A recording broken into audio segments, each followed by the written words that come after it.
Hi, everyone. I'm Ronna Berger, and you are here for the Eleanor and Nathaniel Phillips Memorial Lecture. Tonight we have our guest speaker, who's here from Prague, long way away, Titus Techera. So Titus is the executive director of the American Cinema Foundation and the host of a program of podcasts, which I've enjoyed listening to a few. And he is a visiting fellow at the Mathias Corvinus Collegium in Budapest. So you have an interesting academic trajectory, a little unusual. He studied liberal arts at Bard College in Berlin, and then political science at University of Bucharest and the Université Libre de Bruxelles. So I think that's a fascinating path to follow. The discussions that Titus writes about and leads of films and TV show up in numerous journals. I usually see them in Law and Liberty, but many others. And also in these podcasts with writers, directors, and other thinkers. If I got it right on the webcast, you have 242 already. That's amazing, isn't it? And go through the list. You'll recognize a lot of the names, and they're a lot of fun.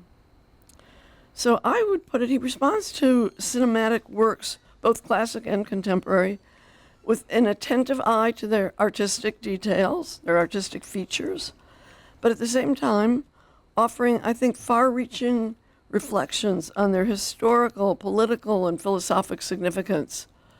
That's an unusual enterprise, I think. He aims to, as I would put it, treat film in the way most of us read a serious literary or philosophic work. So that's quite engaging. Our flyer mentions two of Techera's recently published reviews of books by authors who are known and respected by many of us. One understandable choice is Alex Priou's Musings over Plato's Symposium. It's an unusual work. It's meant to probe Plato's, probably many people would say, most beautiful, most exciting dialogue, while reaching an audience beyond the academic world. Priou's book, as Techera puts it, offers a complex imitation of the way a Platonic dialogue hides the hard work of thinking behind pleasure and charm. That's a nice way of putting it, isn't it? Another natural choice for Techera is Michael Davis's Electras, a study of the three Greek tragedians through their very different treatments of the same character. Robert, can I ask you to read my last paragraph? Techera understands the central key Davis provides through his epigraph citing Genesis 1:27. Quote, "In the image of God, he created it, male and female, he created them." The study of three versions of the tragic Electra ponders the duality of human nature as such in its division into male and female. Let me conclude by quoting Techera's comment about tragic drama in general, which will remind some of you of Benedetti, a teacher of Davis, and myself. I'll include myself among the selves, whom Techera admires. Quote, "The beautiful speeches in tragedy make us believe we understand the protagonists, that we take up their cause. They are ourselves, but magnified. But the astonishingly difficult language and mysteries in plot or structure force us to delay our satisfaction until it's almost impossible to believe anything ever gets settled. The greatness of tragedy turns out to be our experience of our lives, which we start by trying to escape through timeless poetry." We anticipate something of this understanding will show up in the thoughts we're now going to hear about regarding Lawrence of Arabia. Please join me in welcoming Titus.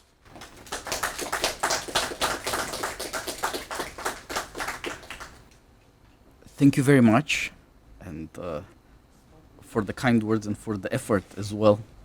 It's something to be said for the beauty of art that offers this opportunity. I'm glad to be invited, and I'm glad I'm okay at least with the fact that the strength of the movie carries me.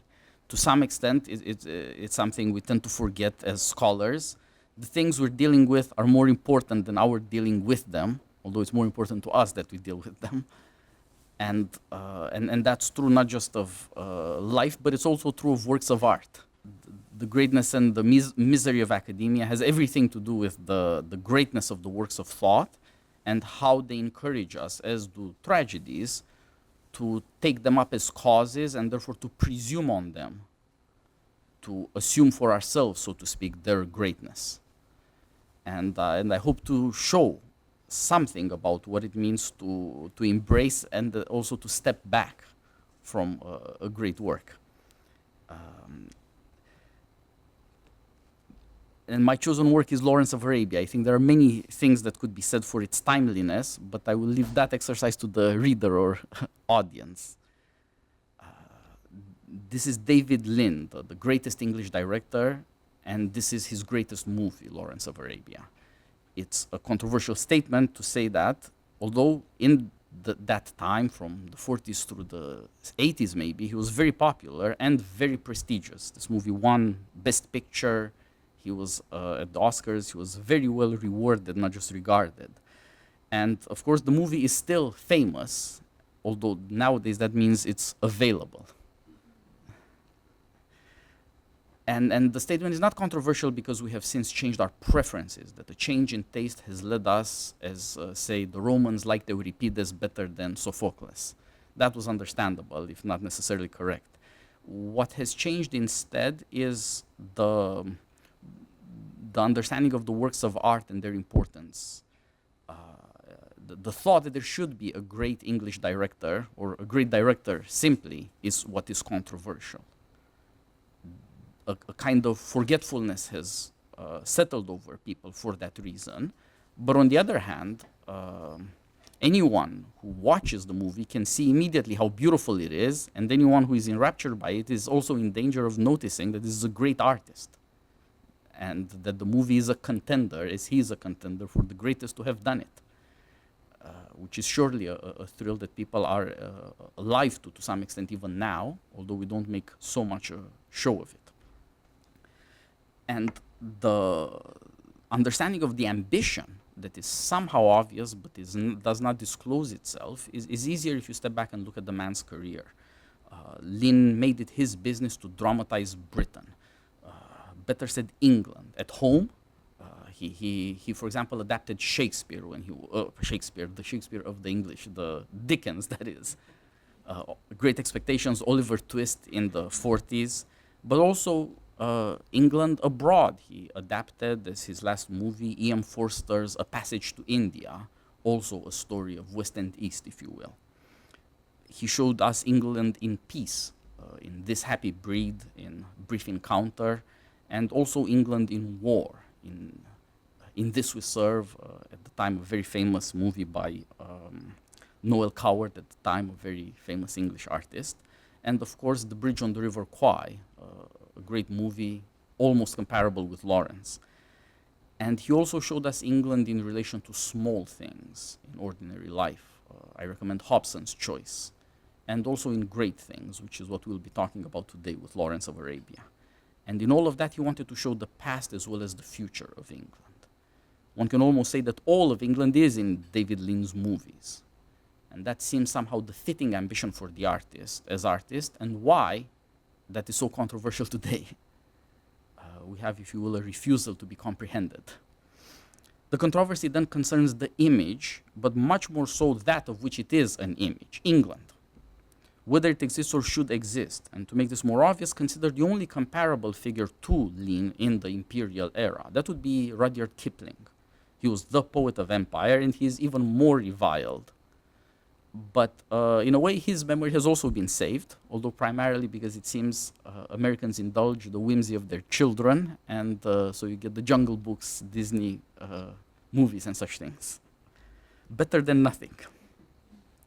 Now, Lean, as a post-imperial artist, accepted the collapse and the end of political greatness, the relegation of Britain to an important adjunct of an American empire. But he insisted, nevertheless, on defending, in this new situation, something of England in his art. And the thought immediately arises, of course, that he must have failed. Put it very simply, David Lean was replaced by J.K. Rowling, and instead of Lawrence of Arabia, you get Harry Potter. And that's what the situation is. The education he offered in his movies, the England he dramatized, is not institutionalized in education, nor has it become simply, so to speak, homespun wisdom. It's kept at bay at the best of times.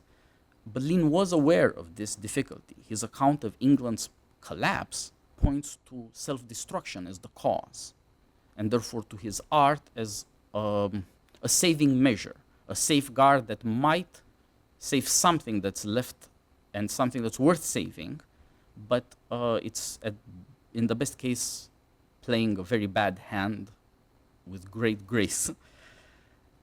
And I think that is why his greatest movie is dedicated to England at war rather than at home. Because only in such a situation can England be personified, as you read the names of rulers in Shakespeare's plays. This is France, this is Burgundy, this is correspondingly, one would think, England. It's not an immediately recognizable thought, as with most things in Shakespeare, which was an aristocratic age. But it is not that alien, since we are habituated to some extent in America to think of Churchill as the measure of England, and accordingly as an admirable man. From this it follows that there are three things that one could learn from Lawrence of Arabia as a work of art. First, how best to defend England, then how to account for the ultimate failure of empire through which Lean lived, and finally how to deal with the aftermath, how to cope with a new political or cultural or even spiritual dispensation in which it is no longer possible for a man like Lawrence to stand before the nation, or indeed the world, in his distinctive, proud, but recognizable individuality. This is Lean's legacy as an artist and his interpretation of Lawrence's own artistic defense of his conduct on his return to his native country in The Seven Pillars of Wisdom. There are many differences between the story Lawrence tells and reality, and as many between that story and Lean's story, but they are all in the direction of presenting Lawrence as he wanted to present himself, without the limits that the proprieties of the 20s had imposed on him. There's therefore a great case to be made for one artist coming to the rescue of another. It is certainly very difficult to say whether art, as Lean's, is worth the price at which it is bought, the downfall it chronicles, that is to say. But it can show us at least this much in its favor, because its themes are not trivial. Lawrence is a maker of miracles. He is a leader of armies. He is almost a prophet and almost a founder of a free people. And therefore it seems that every practical question of religion and politics arises in his activity. And if we credit the artist for fitting his theme and his setting, we can begin to ask why the context of this questioning is lawless wisdom. That is to say, why we should look to the desert rather than the city to understand our origins. The movie begins with a vision of Lawrence, which is his death. He is here not himself, but a modest mechanic who sees to his motorbike. At the same time, a daring man who rides in the English countryside without a helmet. He's an aristocratic figure, a medieval knight, if you wish to speak poetically, but he's also a mere English gentleman in the country. Were this a comedy, he'd be what some call an eccentric, a famous type of English modernity for a few centuries. Maybe you could say it's like P.G. Woodhouse's Bertie Wooster. However, this is a story much more akin to tragedy, and in this case, his beautiful ambition gets him killed. Some anonymous figure, a bad driver, ignoring the rules of the road, misguided, puts him in an impossible situation. In a split second, he decides to avoid collision and, flying off the road, dies. Beauty and death are a revelation of his character or his destiny. It first looks like chance, which would be true perhaps if it had happened to you or me. But at least on second viewing, one realizes that a man as quick and able as Lawrence could not be so easily surprised or paralyzed. Lawrence must have chosen to spare the other vehicles, spare those people's lives, even at the cost of his own. In a newspaper story, that's a car accident. In a work of art, it's morality.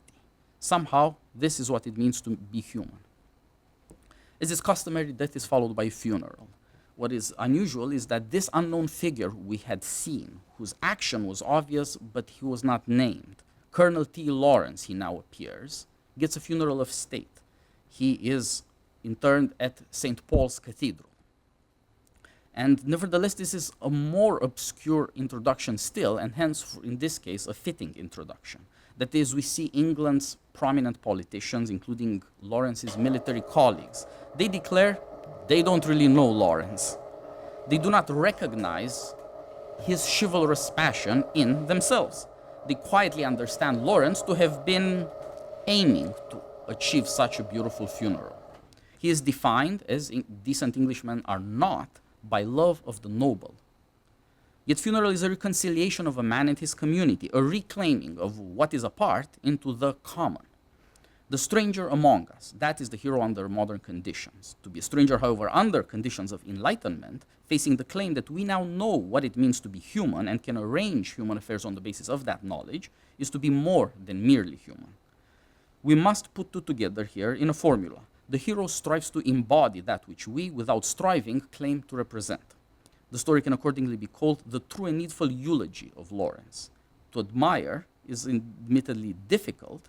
It is great even to admit that great men must be talked of, regarding first their greatness, of course. Lawrence is introduced, however, 3 different times in the story, at least. In this beginning I mentioned. Then he's also introduced among his military colleagues in Cairo, and then a 3rd time when he meets the Arabs, specifically Faisal. Each time he introduces himself, and he does it in his way, and each time, therefore, he seems more transgressive than before. The action of Lawrence of Arabia would then seem to have the character of a liberation or a revelation, but it acquires that character at the price of a further obscurity. What is being revealed? A certain difficulty arises when because one of the things revealed is that the English have an unacknowledged gift for acting. In putting on Arab dress, habits, rhetoric, Lawrence may be more English than the English care to admit. Indeed, an Englishman tells Lawrence at the beginning of his adventure that only the Bedouins and the gods can have fun in the desert. Accordingly, as Lawrence proves that he has the strength, the endurance to live like a Bedouin, he begins to be compared to Moses.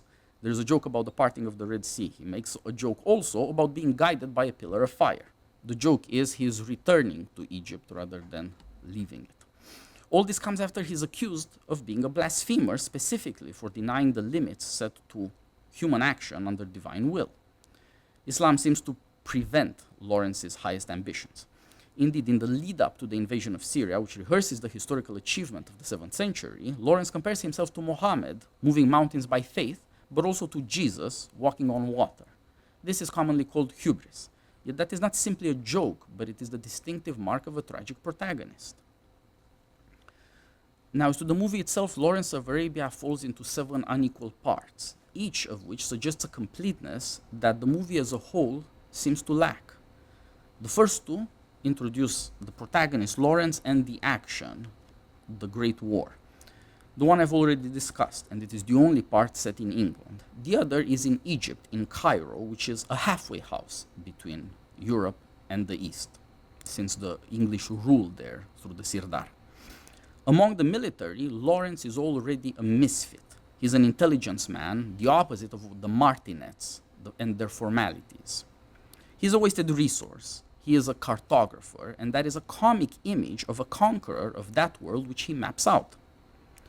In the comic inactivity of the cartography department, Lawrence showcases a parlor trick, snuffing out a flame with his naked finger. This is a comic image of willfulness, an intimation of a self-cruelty that makes the martinet seem innocent. Lawrence is an ironic figure, but also shameless. His infinite complacency is the consequence of his infinite ambition. Everything he won't do as an act suggests that there is nothing he wouldn't do. The core of the movie is the following 2 parts, which complete an eastward movement. Lawrence becomes an agent of the Arabs after he meets Faisal, and initiate a new northern movement. Lawrence leads the Arab tribesmen out of their land and to the conquest of Aqaba, which is at the northern tip of the Red Sea.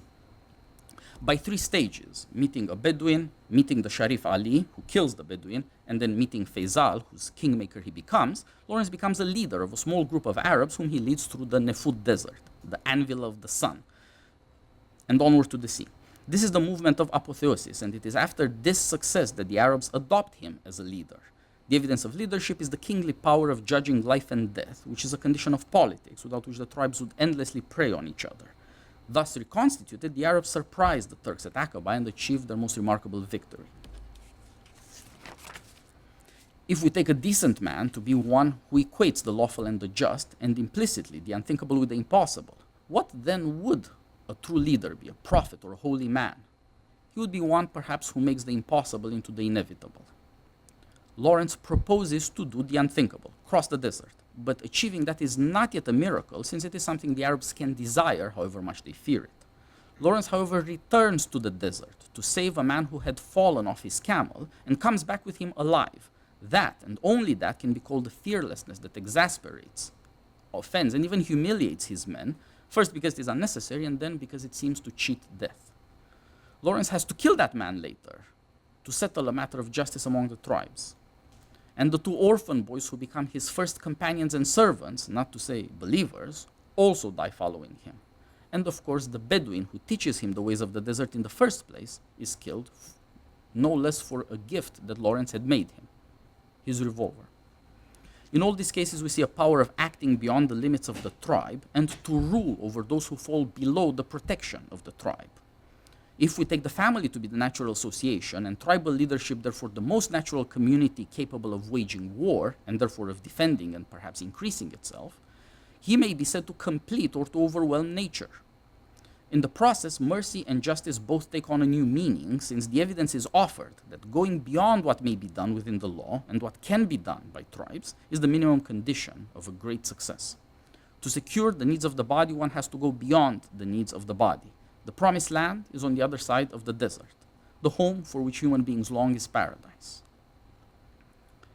The last 3 parts of the movie are comparatively, as well as geographically, a descent.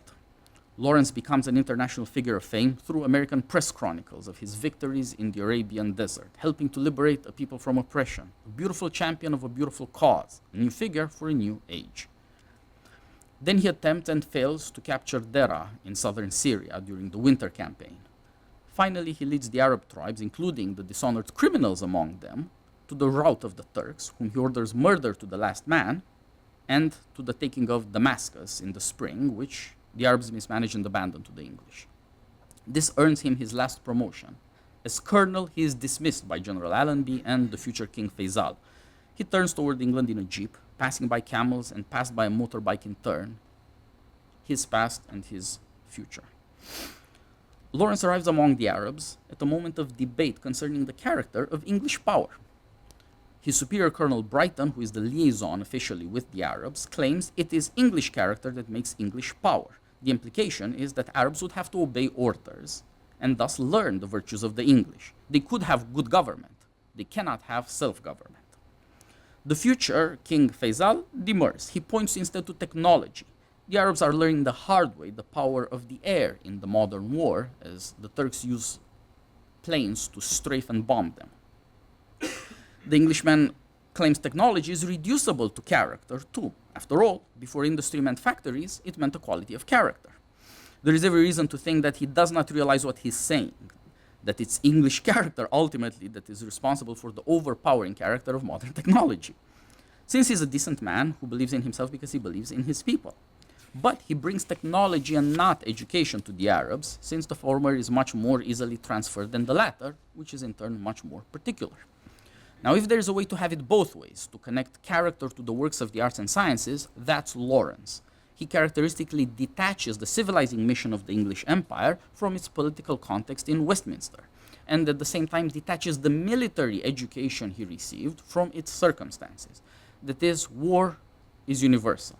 It could be fought well the English way in Europe, but it must be fought the Arab way in Arabia to be fought well. It is precisely what the Turks share with the English, then, that their technology that makes them weakest, not strongest, since reliance on transport and communications by trains leaves them very easily disrupted, and the desert instead favors irregular troops that act quickly on their own cognizance, not the highly regimented structure that leaves their troops unable to receive or obey orders. The English are free, and they possess technology. The Turks are slaves and also possess technology. And the Arabs, either slaves or free, do not possess it. Now, whether despotism is more naturally the home of technology is no more decided by the relative power of English over Turk than whether freedom is at home in the wilderness is decided by the way of life of the Arabs, who have retained their character after centuries of imperial servitude. And so the question of the role of knowledge in the conduct of human affairs comes up here. The two Arab tribe leaders who are closest to Lawrence, Ali of the Harith and Auda of the Hawaitat, stand respectively for love of knowledge and love of property, which are somehow the extremes between which we pursue honor.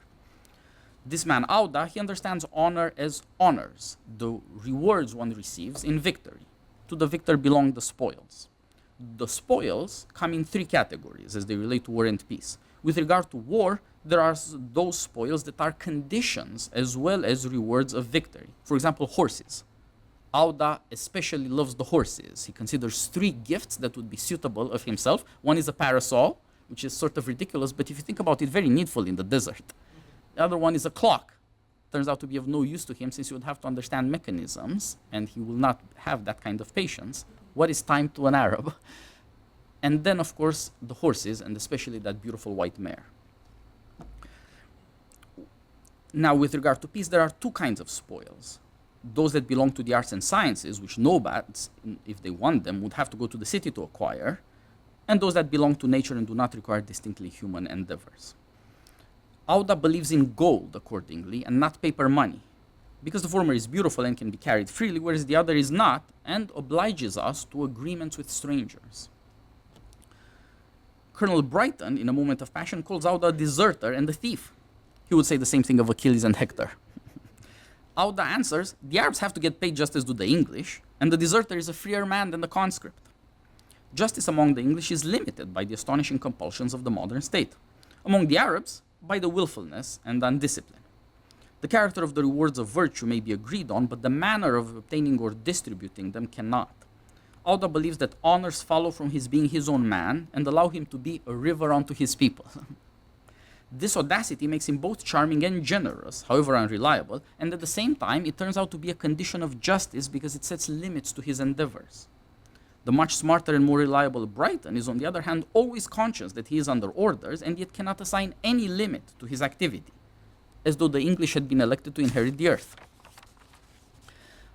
Ali, on the other hand, is more intelligent, and his character is more admirable because he is much more willing to set his sights on the acquisition of knowledge of politics, war, the characters of men, and the possibilities of action. This makes him vulnerable to Lawrence's power of persuasion. Ali understands honor as a way of life, as being a certain kind of man rather than possessing certain possessions, however desirable those things are. Ali understands that to be one's own man, one would have to raise and answer adequately the question, what is man? Not simply match what one desires to what one sees nearabouts. Ali does not understand, however, the context of that question. He starts out thinking that the context is fate, that is, the repeated events that give content to our mortality. And then he faces up to the demand of Lawrence that he judge himself by the longings of his heart instead, which far outrun any experience and can only be described in terms of prophecy. Honor then would have to involve certain possessions, since to be free is to have one's own land. Practicing honor largely then means killing people who want to dishonor you by taking your possessions. The political theological crisis represented by Lawrence, the stranger who becomes a ruler and therefore radically distinguishes obedience and command from familiarity, this comes about because honorable men like Ali had to face up to their slavery under empire and would not nevertheless limit themselves to what their masters would allow. The drama thus suggests to us a mixing of opposites. We have to speak, accordingly, in suggestive language. To speak of Lawrence of Arabia, we have to consider what a strange name that is, an attempt to put two together that perhaps have never been put together. Lawrence stands for England, the greatest modern empire, which reached its zenith in the Great War, as it was then called. It is only the more obvious aspect of that greatness that England could fight Germany in the fields of France and Turkey at the same time in Mesopotamia, Arabia, and the Dardanelles, to say nothing of the smaller actions. On the other hand, Arabia stands for opposition to empire, first of all, the Turkish Empire, and therefore opposition to modernity as such. If we were to put a name to this principle, we would call it, as most major characters in the stories do, freedom. This is the tension that makes our story, and the whole development of thought in Lawrence of Arabia depends on the plausibility and difficulties of the four distinct attempts to put these two together. Let us start with rule, giving pride of place to those in whom we pride. General Allenby is the first of the rulers. He's a very clever man, and that shows in his having risen above the prejudices of the English, including his men, in service of English principles. He wishes to rule the Arabs indirectly as part of England's war aims, a decisive weakening of the half-modern empires of Turkey and Germany, and also as part of England's grand design for the post-war era on which the sun might never set, a universal commercial empire, tightly or loosely held according to the circumstances, which we mistakenly call a colonial empire. So English mind, Arabian bodies would be the formula for Allenby. His counterpart, the future King Faisal, looks at it the other way around. Arabs are in the unique position of recovering their freedom because the Turkish Empire has been decisively weakened by competition with the European empires and therefore by resemblance, by convergence. Arabs need English technology for warfare and English money or commerce, and of course the Arabs must sacrifice their own blood, to say nothing about accepting much indignity in this pursuit. But Arabs would have to remain Arab in spirit and reduce the English contribution to material arrangements, so that even those arrangements would depend more on Arab spirit than on English commerce.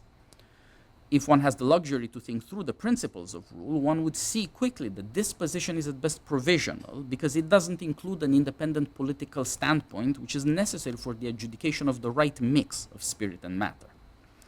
This leads to a third attempt, that of the Sharif Ali, who is largely portrayed as the moral conscience of Lawrence, but in a revealing scene late in the story, calls him his teacher and is shown to be calls Lawrence, that is his teacher, that is Ali's, and is shown to be spending his leisure from the pains and pleasures of war in acquiring a political education for himself.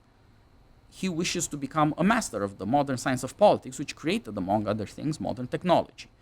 It is difficult to say what this third possibility would amount to, since the Arabs are not accustomed to democracy and their political education is limited to obedience. But the famous name for the problem, at least, is Arab nationalism, and it has not been solved for a century. Unlike Faisal and Allenby, Ali really does love Lawrence, suggesting that his political vision is essentially monarchic, and that this is very much connected with his demand that politics be noble rather than conniving, that it should depend much more on cutting a man down where he stands than on stabbing him in the back. We're tempted to say that Lawrence must then stand to Allenby as Ali does to Faisal, and we're only prevented from leaping to this conclusion by the powerful reservation that England stands to Arabia as ugliness does to beauty, and Lawrence is nothing if not beautiful. Perhaps then Lawrence represents an attempt to beautify English empire by turning it into a moral empire whose morality would be proved by the simultaneous achievement of four ends: defense of the English, indeed preservation of their lives from the horror of war, and hence the use of allies who do the dying; a refusal to conquer the weaker peoples of the world, to take over their lands and resources, partly in order to protect English virtues from corruption by entanglement; hence the offer of freedom to the Arabs. A further offer of political support to rulers who wish to acquire for their peoples anything like what the English have acquired for themselves by way of freedom and, we dare say, civilization. And finally, the destruction of savagery, at least in its dangerous despotic form, which includes fatalism. Democratic humanitarianism of this kind is also little shy of apotheosis. We are tempted, therefore, to suggest that in reality, Lawrence puts on Arabian dress in order to persuade the Arabs to put on English civilization, which would prove that it is not merely English. However that may be, the World War is a world war because it forces all serious people to confront these problems of freedom and empire, of modernity and that which it opposes, of the origins of politics in prophetic founders. And at least in this sense, the movement of the story from the English to the Arabs and back implies that we have much to learn from the Arabs, but also that it is possible to learn. Now I have two more remarks to make about the stranger two aspects of the story. First, in accordance with the focus on politics, the story largely looks to the character of rulers and ruled and almost entirely suppresses religion, in this case Islam. Now, practically, that could be said to make sense. Islam is not in question between the Turks and Arabs, the warring parties, because they're all Muslims. The only quarrel concerns who is the protector of the faith. Is it the Sultan in Istanbul or the Sharif and Emir of Mecca, who is Faisal? But more interestingly, it is the religious question is not a problem between the English and the Arabs either, as is obvious in Cairo. And that is because the English, although they are Christian, are not willing to fight a holy war as had, say, the Crusaders for a couple of centuries. And that is because for the English, the political question is not settled by answering the question which of the Abrahamic monotheisms is the true religion. This is part of modernity. It's constitutive also to imperial power. But it does create a blindness to the question of founding. Indeed, it might even require that the English establish as their creed that they have no founders. War forces the Arabs to reckon with imperial power, but it forces us, too, to reckon with a fighting faith. And finally, there is the question of the character of a people. Faisal presents the Arabs as essentially aristocratic people. He says of them, the man who gives victory in battle is prized above all others. The English are not immune to this, perhaps no people is, and accordingly Lawrence receives honors and promotions, not to say a hero's welcome, among his own people, the better he gets at ruling the Arabs. But among the English, honor has an ironic character. It goes without saying that neither the rulers nor the ruled in England wish to share rule with Lawrence or to take on something of his character or teaching. It would be unthinkable to claim in the democracy that manliness is the major virtue. A certain uncertainty or perhaps ignorance regarding who deserves to rule is necessary to the continuation of English freedom, as well as the enormous power of the state to reach into people's lives. Perhaps the English believe events will eventuate such that they prove something. For Arabs, events will only show what has always been shown, that death in battle is preferable to the alternative. Now, the Arabs are not incapable of thinking about equality, but they understand it as primarily equality between warriors. That is why such different human types can emerge among them and have their agreements and conflicts. They are immediately recognizable as distinct from the English, and therefore as themselves, but they lack the unity of character we see among the English ruling class. And perhaps this is why they lack self-knowledge as a people. War and peace for the Arabs are almost the same thing. And this is not true of the English, except in the sense that even war is treated as a matter of orderly work. The permanence of war and the permanence of peace are the creeds respectively of these two peoples. And paradoxically, this is why the English are eager for victory in the way the Arabs are not.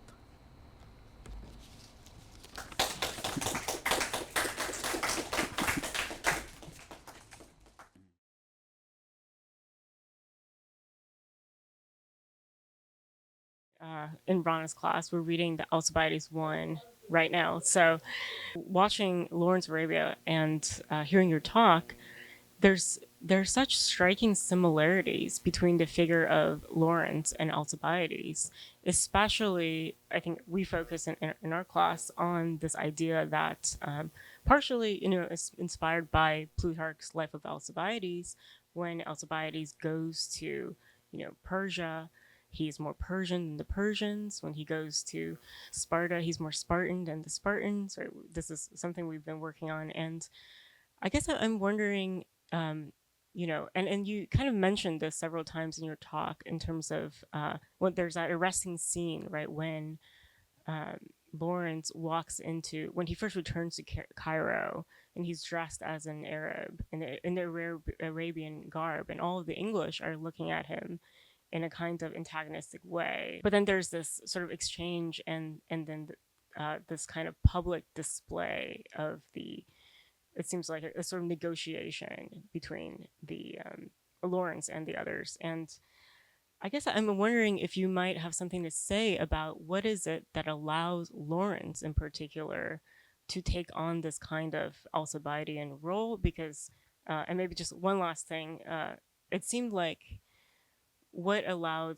Alcibiades to do this is some kind of understanding, or some kind of, if we want to call it a sort of education from Socrates or an education from the Sophists about the invisibility that one can gain when one is versed in the laws of another. Is there something like that for Lawrence, and why is it that he's successful with the Arabs but not in Turkey? Right? Why can't he be invisible in Turkey? Also, one of the features that we sort of discovered by surprise, I think, is the idea that Alcibiades is such a chameleon somehow because of being an Athenian, that particular determination, that particular identity allows him to be as flexible as he is. Yeah, I think it's a very apt comparison, and right, there are two ways of saying this. One of them is that in the tradition, we say that Alcibiades had a shield, and on his shield was Eros. I think it's very unusual for people to think of Eros as your shield, but there is that. It can be used for smiting at any rate. So that's, and of course, Eros is also the trademark of Platonic philosophy. There's got to be a strong connection there. Another way of putting that would be to say that, like Alcibiades, Lawrence has two unusual features. He's incredibly learned, as the film insists. It's what recommends him to his general, and he's very beautiful. Now, there are various ways you can think about these attributes, but when they are combined, being very beautiful, i.e. beloved, forces you to notice the importance of images. It forces you to see what it is that people see. And that's somehow, of course, very important in politics, in religion. That is to say, it creates a kind of distance. The pride of an intelligent man will not allow him to believe that others understand him. And if everybody identifies with him, it must be on the basis of an image that comes from themselves. That's a way of putting it. And so there's a kind of spurious universality in beauty, and there's another kind of universality in science. And somebody like Lawrence or Alcibiades embodies the two, and that's a shocking thing to think about. But it's also like saying that somebody's putting on a play. It's like, think about if somebody can make you laugh or cry at the show he's putting on. Isn't he, in a certain sense, such that he knows you from the inside out? I'd like to hear you say something about Lawrence's self-knowledge or lack thereof. What does he think he knows?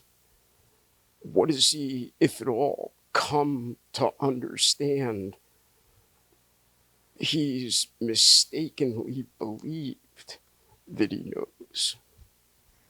If you could touch upon whether there's a dynamic or whether there's a moment, and what it is, if in fact he doesn't remain opaque to himself, what does he come to know about his project? If in fact he has self-knowledge and then loses it, if you could touch on that. But that theme of self-knowledge, I'm curious to hear what you have to say about it in the movie. This is a very long subject because you would have to go through all of the things that he says about himself. It's the mark in a work of art of a superior man if he reflects on himself. It's also a mark of a superior man if he reflects on other people, but clearly that's much more involved in habit and the element of the society, so it's much less relevant. Now, if I can instead cut to the chase, the most English thing about Lawrence is that he somehow is very Christian and he thinks he's Jesus, that you can become God, it's our faith. And this is what leads him. It's the fact that man cannot become God that is so emphatic in Islam. There is only one God and his prophet is Allah.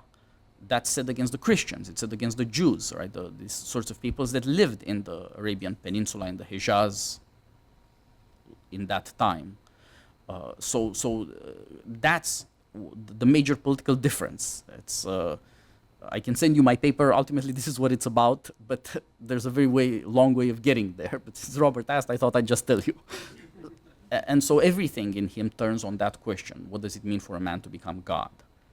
And that is also my answer to the question about what happens in Dera, in the Turkish town in Syria. Why doesn't that work? That is how one would have to interpret it, although that's a somewhat longer story and I don't think it would be proper to say it publicly. But a few important things that he says about himself. Think about his parlor trick with the flame. He knows that it hurts. He's not an idiot. But if he's not an idiot, then he seems crazy. But you could say that he has a certain contempt for the flesh. And that's a very important thing ultimately. Like the relationship between Ali and Lawrence is more than you would like to think, like the relationship between a Christian like me and the Father Confessor. Lawrence thinks that he is defined not by his beauty, but by what beauty you could say is an image of, strength of will. And if that is combined with learning, then that suffices to turn over the world. And what is written in your head is the only thing that is written then. You need that strength of will because it is the reality that people mistakenly think is beauty.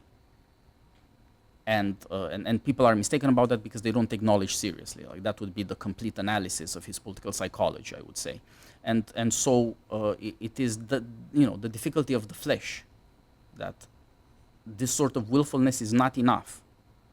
And ultimately, there is something beautiful in that self-cruelty that makes you believe you can achieve something that cannot be achieved.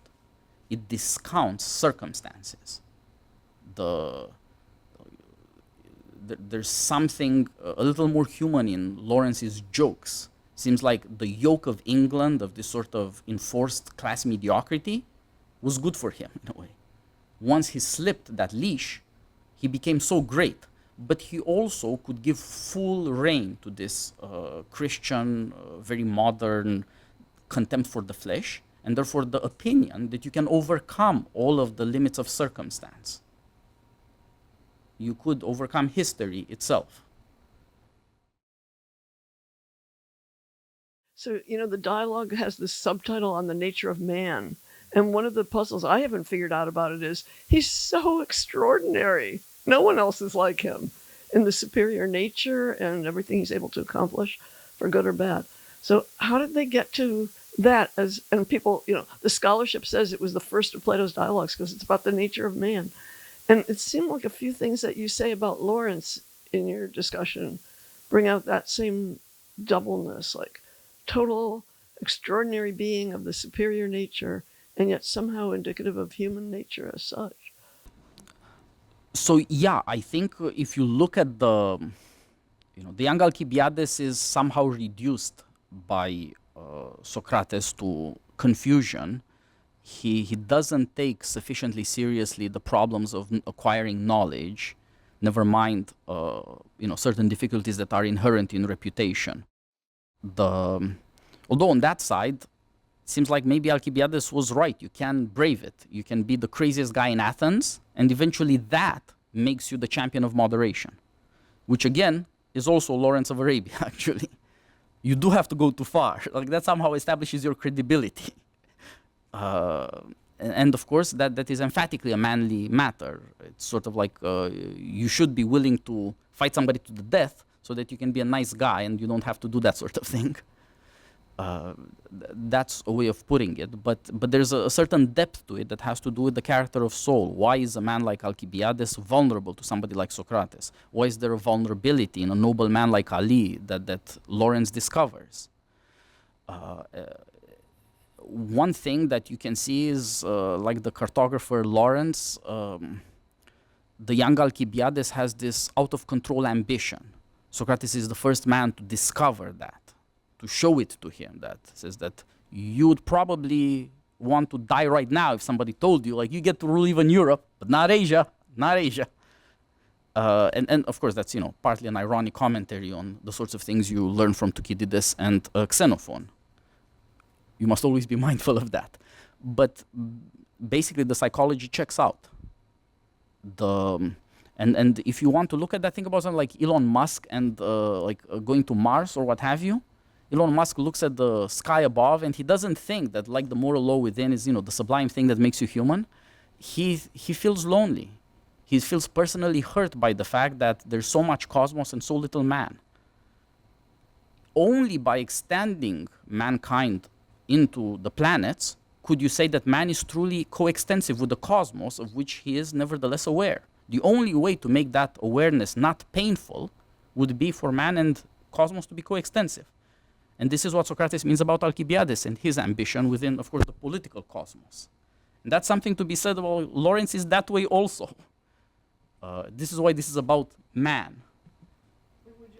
This is why in the movie Faisal is portrayed in a very effeminate way. He's quite gossipy and backbiting. What I think Americans have a nice word for it, one of these euphemisms, passive-aggressive. Lawrence is aggressive-aggressive or active-aggressive, or what do you want to call it? Man as to woman. This is also why Faisal is portrayed as an old man and identifies himself as such, whereas in reality, of course, he was Lawrence's age and they were kind of friends. Lawrence talks about him as the guy. I was looking, he says, for somebody to be the liberator of Arabia, and in him I found it. Not his brother, became king in Jordan rather than Iraq like Faisal, but he's my guy. Not so in the movie, for that reason. This is the point that is being made. I was trying to figure out what Socrates is doing. In one way, it's obvious. Alcibiades is beautiful, and everybody loves Alcibiades. Socrates is one of everybody, so he loves Alcibiades too. But when we see him make his first speech to Alcibiades, all of it is directed towards establishing how he, Socrates, is different from everybody else in the way that he loves Alcibiades. Lawrence of Arabia is a popular film. Everybody loves it. I think also Lawrence is, in some ways at least, a lovable or at least admirable character. Everybody sees something in him, is interested in him. And that way he's similar to Alcibiades. Kind of as a way as maybe testing your feelings on it to try to help me in the Platonic case. In the case of Lawrence of Arabia, how is the maybe the educated view, the different view, the Socratic view, the one that's supposed to be different from everybody else's loving it? What is that for Lawrence? How is, say, your love of Lawrence of Arabia, your love of Lawrence, different from the standard way that we can understand everybody would love him?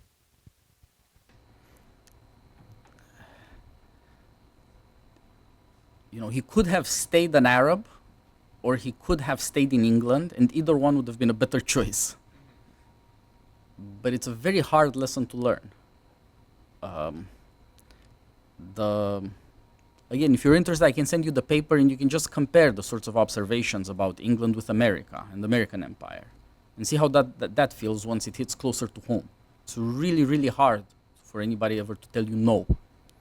Part of the political psychology of the dialogue is that Alcibiades is at that point a young man.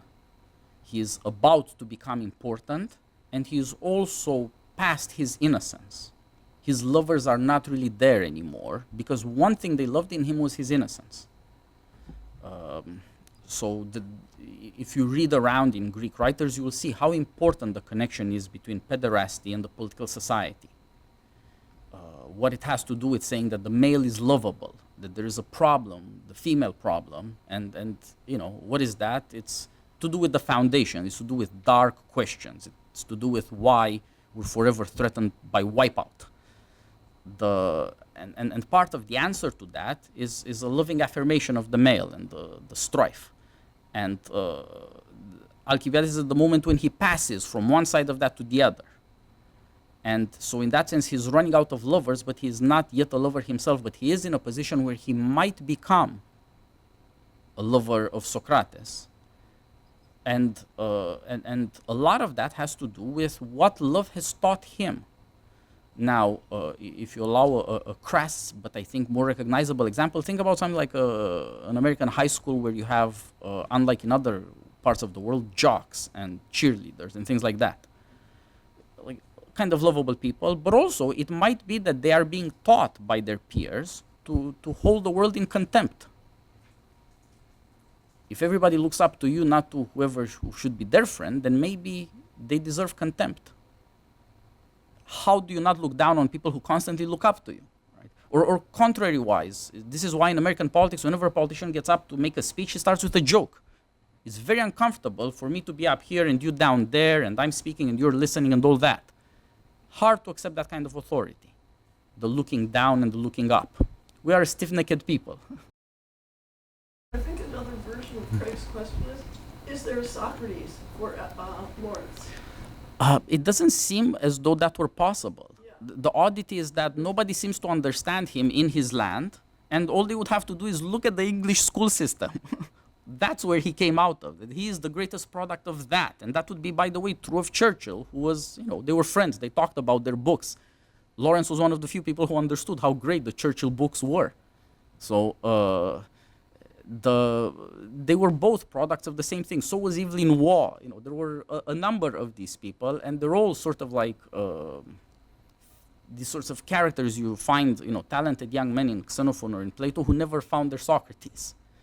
And what's odder is that it seems like there's something about the power of the class system, something about healthy politics. There's a certain element in that Republican situation that is much more Spartan than it is Athenian, weirdly enough. And therefore, there's no room for there to be a Socrates. Or maybe another way to look at it is you mentioned Lawrence being a teacher, Yeah. being wanting to be taught in some way by Lawrence. Yeah, and it seems like it's only that offers him self-knowledge. Because Ali is the only man that he could both respect and, so to speak, take a rebuke from. There's something to do with the character of friendship there.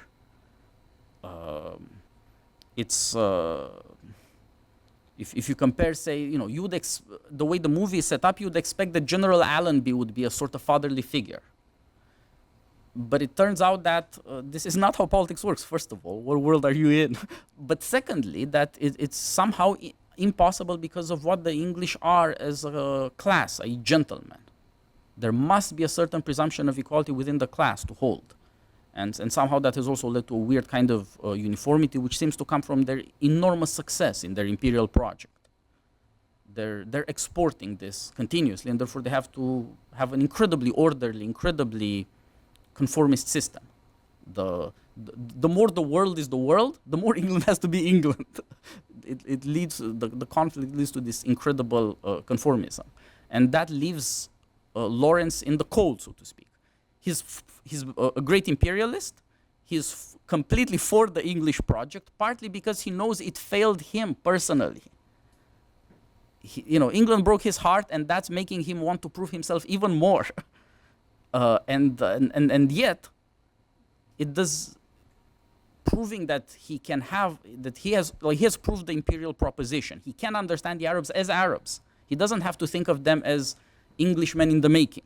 He doesn't have to think of the Turk as Englishmen in the making. He understands how and why they're different, and part of English grandeur is that he can accept the strangers as what they are.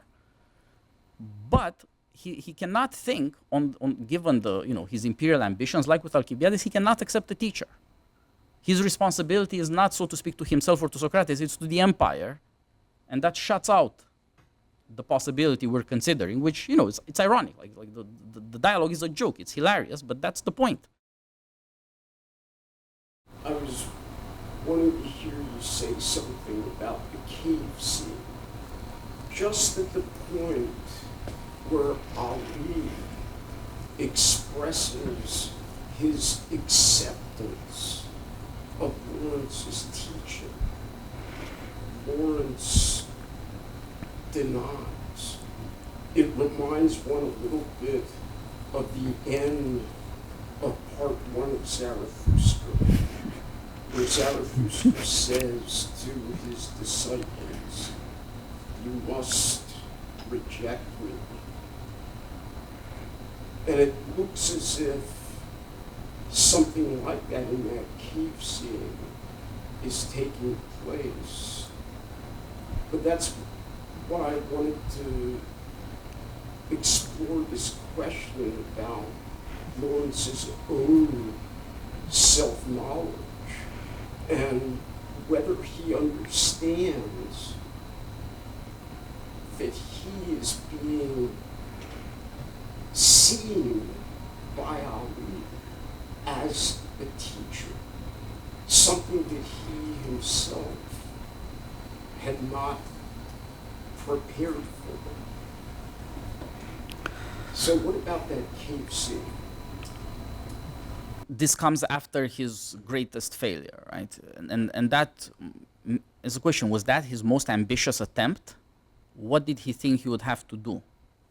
How would this be a success ever? Him and his guy Ali walk into town. Again, if one were to be frank about these things, which I don't recommend, I think it's worth watching the movie because it's so beautiful and thinking about why it has to be this beautiful, and let it go at that. But there is an obvious solution to what he wanted to achieve in Dera, and that is sabotage, terrorism, assassination. One man can make a difference. If you think about the extermination, the slaughter scene that follows the advance on Damascus, it's not far-fetched, is it? But also, I mean, if you think through the fun, great Western scenes in the desert, what is that? What is happening here?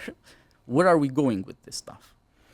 So there's more than a little suggestion that Lawrence is coming to a point where the affirmation of will requires extermination. And that's because you can't get people enough to obey. It doesn't work. And so what's happening in the cave is twofold. On the one hand, Ali, as you see later, believes that you could dispense with some of the slaughter. He holds, Ali is much more willing to separate Arabs into honorable and dishonorable than Lawrence is. And you have to ask yourself, from which points of view do these differences make a lot of sense? Because they're not the same, and that's the difference morally between Lawrence and Ali. And so that's one of the problems, that to accept Ali as a student would never work. Ali would never get things done. And this is why there are parts in the story where Ali is supplanted as interlocutor by Auda. Auda will tell you, his knowledge is in his body. He killed all these people and he took all these wounds and he's still here. And that is the limit of a man. He knows what you can survive and what you must do. And so he's much more willing to live up or down, depending on how you look at it, to that demand. But of course, he doesn't think that war is a science. He doesn't read books like Ali does. But Ali is in danger because he does not, it's sort of like, what if Alcibiades had really bought what Socrates was selling? Or to put it otherwise, the understanding of Alcibiades that I think you get if you read Xenophon, the Remark in the Memorabilia, and then the Hellenica, is that actually he did buy the Socratic line. This is Socrates' fault. He did this to Athens. Not kidding, because obviously Alcibiades turned out not to be Plato, or turned out not to be Xenophon. If you want a soldier philosopher, it turns out it's not an impossibility, but it's not that one. It's not the one everybody loves. Sort of like if you want an invader of Asia who's really attractive, maybe you shouldn't be looking at Alexander the Great and you should be looking at Xenophon instead. But okay, it's a difference of taste, and again, you have to look at which taste goes with which direction. But it was the Socratic teaching that made Alcibiades the imperialist he was. So that you do have to rationalize politics. He realizes that the other philosopher is Anaxagoras for Pericles. Rationalize politics. These people and their piety, they're cuckoo. But if you look aside from that and see what they get done, then it turns out it's very useful. And so you can imperialize Athens. It makes sense. It works. It's a great success. But it turns out it's a very limited form of imperialism because it's a limited rationalism. Socratic rationalism turns out to be even more imperialistic and much more successful with Alcibiades. As best I can tell, the relative judgments, Alcibiades was a greater man than Pericles. So, this is a judgment that these philosophers make on those philosophies. I wanted to ask two questions, one about camels and one about America, but I think that I'm going to ask about America mostly. I couldn't help but find the movie. It's a Western, right? If American Westerns are horse operas, this is a camel opera, And so and one thing that occurred to me about American Westerns, so American Westerns are about very fundamental political phenomena, right? It's, the story over and over again is a bunch of drifters and, erstwhile criminals and frontiersmen and homesteaders drift off into this new territory where nothing is settled and everything is in flux. And heroism is now visible again in a way that it hadn't been back in the old territory. You get away from the Civil War where everything is sort of caught up in this political drama, and you just go see the political phenomena as directly as you can out in the West, where where it's all stripped bare underneath the heat of the Western sun, right? And there's something of that in this film, but of course, England doesn't have a desert, so they have to go all the way out to the Arab Peninsula, right? And I found it really peculiar that this American journalist becomes one of the major kind of figures of the last third of the film.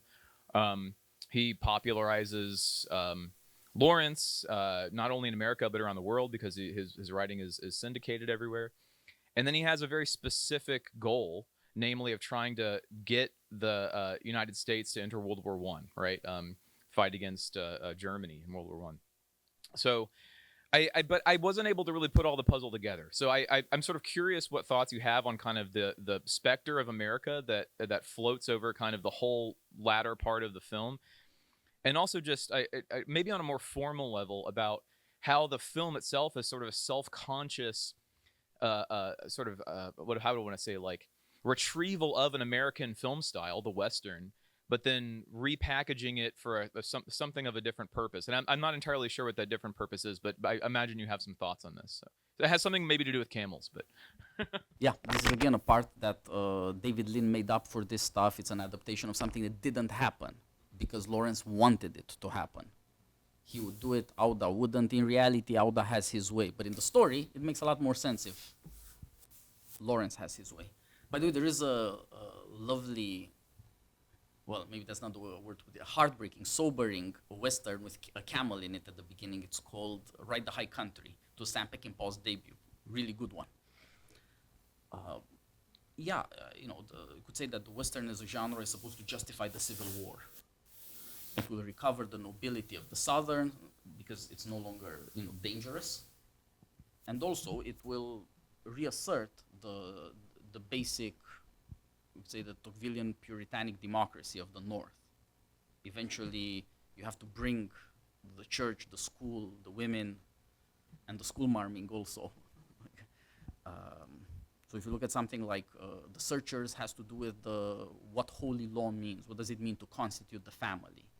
You think, okay, like somebody, it's the birds and the bees speech or something like that. It's mom and dad and little Jimmy. But turns out that actually it's a theological issue. What is a family? Whose child is whose? Is this your child or not? Is she American? Is she one of us? Or is she Comanche? One of them. And what would we have to do either way? Dangerous things follow from that. So, and comparatively, say, Liberty Valance is about the constitution of the civil law. It has to do with the independence of politics from family. And many other Westerns have some version of that question or the other question as their core.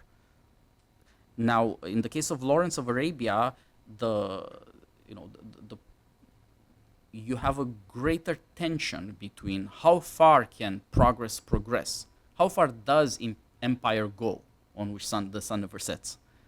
And on the other hand, how far back can you go? And why, at the moment of extreme progress, we have to recapitulate our origins. And this is also something you see in the Westerns. For example, the great John Ford Westerns are pretty much all of them, or all but one, post-war. All of them have to do with America has progressed its way into world empire, and it's not clear that it will stay America. And so it would be worthwhile at least to know. A lot of it was a moral, political program to remind Americans of being American. And it was also a deeply felt need by Americans, i.e. the 50s were full of Westerns that are not particularly memorable, but TV and I guess even radio, the novels, if you've ever read Louis L'Amour or Zane Grey or things like that, it was America's genre. At the very moment, America was going space age. It was, engaged in a sort of global war. And all of a sudden, these sorts of questions about your origins become, well, urgent. So it's not just a few rare artists. It was also, to some extent, the people. There was some need for self-understanding. And that's true of the English in their post-imperial situation. You can watch the Bridge on the River Kwai and see, again, how could the English become what they ended up? There's a lot of self-scrutiny there. And so there, it's not clear that cinema is as useful for this as it is for the American project, and that's not entirely unlike what you see in the movie, that the British are the British because they are, in their chummy way, conspiratorial. There's Dryden, there's what's his face, Allenby, and they have these sorts of funny underlings that look like they came out of Colonel Blimp, like Brighton, but it works. Whereas the Americans take a different attitude, even to conspiracy, right? Americans organize a conspiracy and broadcast it through the newspaper, and everybody, woo! Like, you need mass buy-in. It's a very different world, as aristocracy and democracy are different. And of course, that's very important. When that guy shows up, things have changed. It also means, among other things, that because there is some kind of commonality between the Arab and the English, they do care about freedom. That the result of this must be American empire. Americans talk about freedom more. Maybe they don't care about it more, but they do talk about it a lot more, and it's somehow the creed. And so it's not accidental that this very English plan, be sneaky conspiratorial, very good-mannered and very underhanded, and so on and so forth, turns out to be a big American victory. And it's also a lesson intended for the English as to what their proper relationship to America would have to be, actually. Not, more on self-knowledge, much less on self-flattery, unfortunately. But still, even so, it has something to do with this, the manners and the acting talent of the English, with what it has meant for them to be the first to modernize, the first to it's a long conversation, but that allows them, in a way, does not allow Americans to take rebuke. And that's why, the Lawrence of Arabia is this way. And maybe you could say it goes beyond the limits of what film really achieves. Film as a medium brings together the national audience, and also redefines the national character. Nobody ever needed an explanation about why John Wayne was John Wayne, but Jimmy Stewart was Jimmy Stewart. And what do you see when you see the one, you see the other, you see them juxtaposed? What does that tell you? That's America. Everybody gets it. But it's much harder to take these further steps, where you think that maybe the national project and the national character are in radical disjunction. So that would be something like Herman Melville's Moby Dick. What if the all-American success and the all-American organization don't match? And, like on the mainland, America wins, but on the sea, the guy might win. Like, he really might turn Americans into a perfect tyranny. Like, beautiful.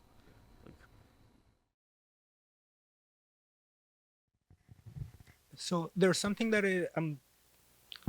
I would like to get your views on, that I'm sort of struggling with understanding Lawrence's character.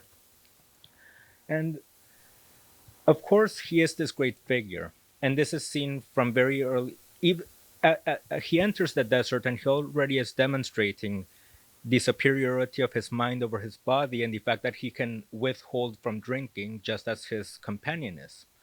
But very soon he is forced to face death for the first time. And this is something that is very hard on him.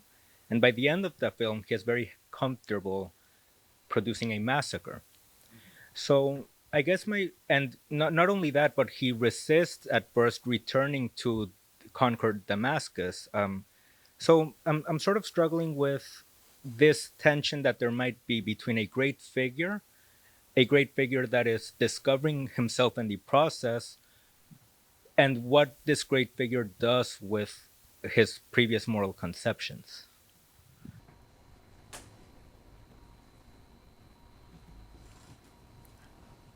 This is a part of the movie that's exactly like Lawrence's self-presentation in his book. Part of his reasoning about why the British should be imperialists is to make sure that English people don't have to die in wars. And this is long-standing policy. It's something like paying Frederick the Great of Prussia to fight off the French, and you don't have to fight in Europe. It's just smarter.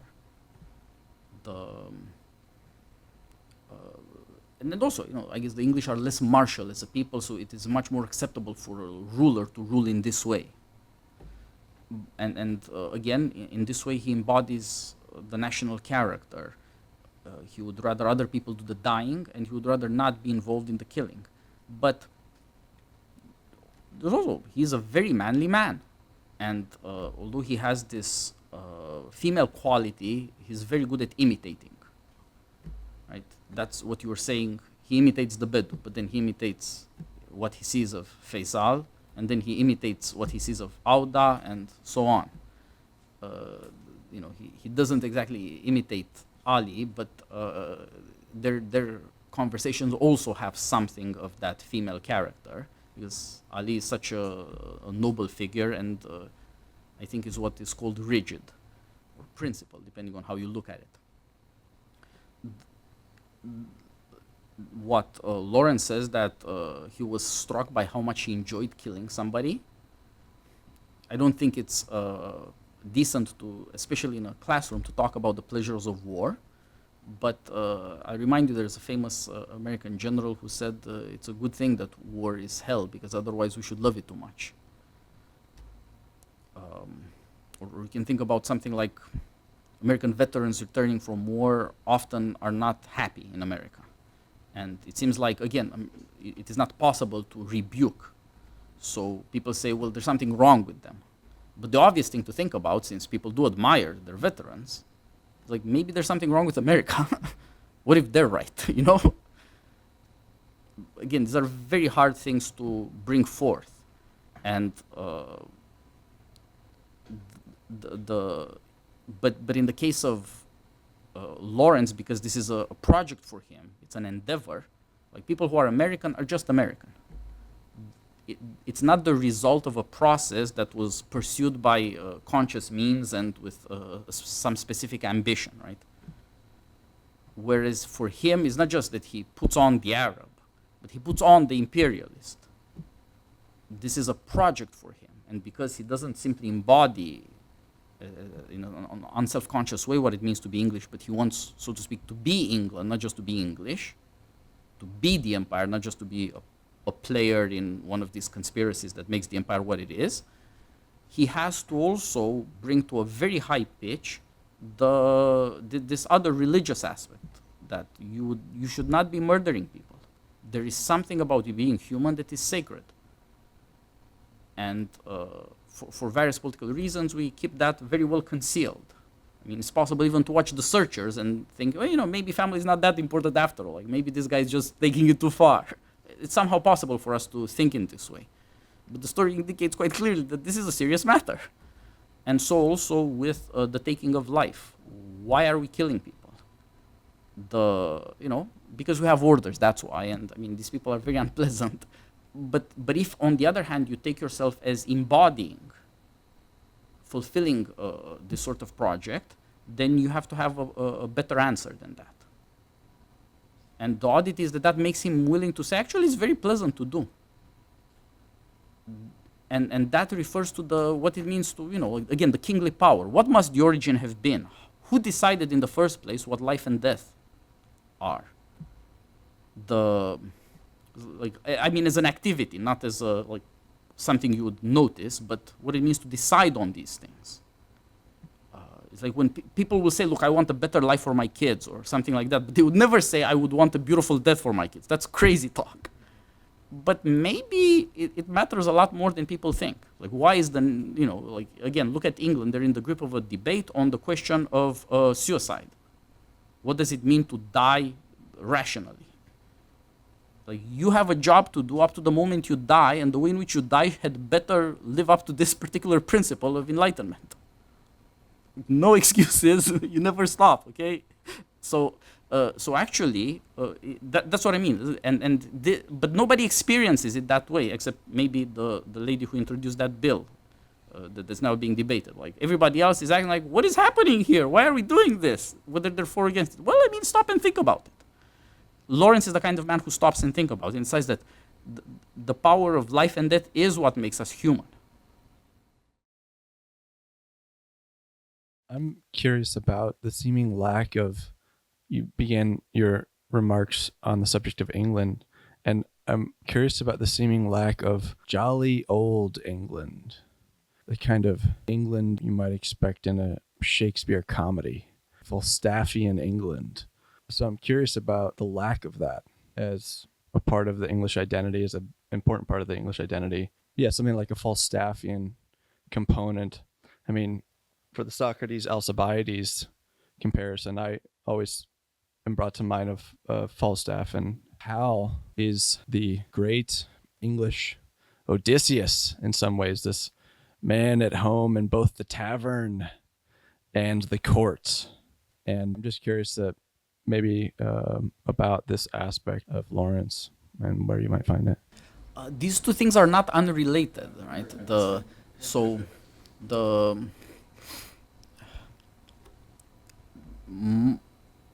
That England doesn't really exist anymore, and it hasn't for a long time. It was replaced by a different regime. In a way, that's it's a funny thing about Shakespeare, that within a century, it had become impossible to understand because there was no aristocracy left. It's sort of like a Disney princess. What is that in relationship to a princess? But once the Civil War happened and you had the establishment of this new England, in the England that created St. Paul's, by the way, St. Paul's Cathedral, the Glorious Revolution, aristocracy is fake, the monarchy is fake, it's all, made up, right? This is not a situation in which it's intelligible that somebody should be, Richard II or Bolingbroke or Hal or Hotspur. Those people don't exist. That way of life doesn't exist. Aristocracy committed suicide. By the way, that's the story of the histories, right? Shakespeare shows you how the English modernized. It's this unique moment where the aristocracy commits mass suicide. The principle of honor politics fully disintegrates, and at the end of it, you have instead commercial politics and Henry VIII. Nicest despot they could come up with, I guess. It really makes a lot of sense if you think about what honor led to. So, but if you then take the other part of the aristocracy, the church, and destroy that, as Henry VIII did, then you ran out of aristocracy. You ran out of these. Even in Shakespeare, the comedies are the comedies, but in the histories and the tragedies, notables are the protagonists, right? The protagonist is not quite a hero. It's not like, So Oedipus is not exactly the same kind of person as Achilles, even though it seems like maybe they are. They're not. But not even that is possible once the aristocratic situation for tragedy is wiped out.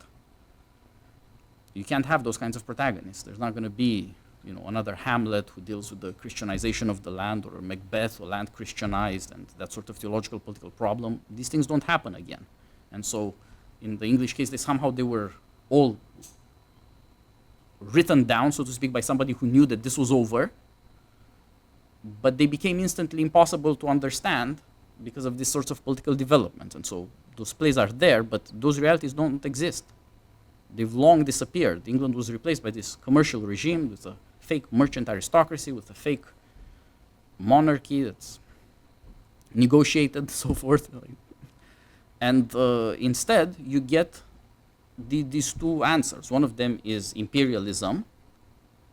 There are very severe limits about what an Englishman can do in England. But set him free and he might conquer the New World or India or South Africa or, maybe even Arabia. You have no idea how many Englishmen there are today who still staff, the Gulf monarchy work. Mini Lawrences. So, it's freer in a way, and you can finally pursue the national project without all the hindrance of the national history holding you back. And so that's the imperialism answer. The other answer, that is the nationalism, which somehow would mean maybe we need a little more merry old England. What is in Lawrence's character that we might call a dissatisfaction with European modernity? Isn't that related to his love of the Arab world? It's more than just the adventurousness of the English that you were just mentioning, for that leads to colonization and conquest, but not the kind of attraction that Lawrence has to the wholly alien, largely alien world of the Muslim Arabs. I think most of that comes around to the question of nobility in politics and what it would mean for life to be beautiful. The scenes in Cairo are unusually funny, and that's, you could say, the agony of boredom. He cannot be a man. He has to be a gentleman and an officer, and that's not being a man. But also, he cannot be his own man, more specifically. You have to say what you have to say in your report. You have to salute your superiors, all of these things that are shown in those scenes. You can never speak your mind. There's something about the strength and the success of the modern state and of the specifically English ability to run that state without coming to a political halt in a French Revolution or something, that chains men up. And that's the part that he seems to think is wrong. It's as though saying that, it's almost like saying that he's the only guy who really believed what they all must have heard in the boys' school. And therefore he really thinks that England could be what it sounds like, and it doesn't have to be this sort of stifling state where nobody can ever be free. For us to have this greatness, none of us can be free. And he looks to the left of him and looks to the right of him, and some of these people are clowns, and the others are all bought in on the project, like Dryden or Allenby. Even the notion that you should speak your mind and you should want to have a mind that speaks is alien to the state of which he is a part, because that's where the honors are. But clearly he would very much want to escape that.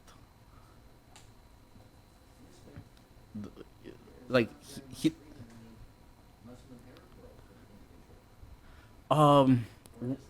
well, in this presentation, in the movie, Islam doesn't have much sway over people. These people are Arabs more than they are Muslims. Also, in Lawrence's book, he tends to talk about that. So, kismet.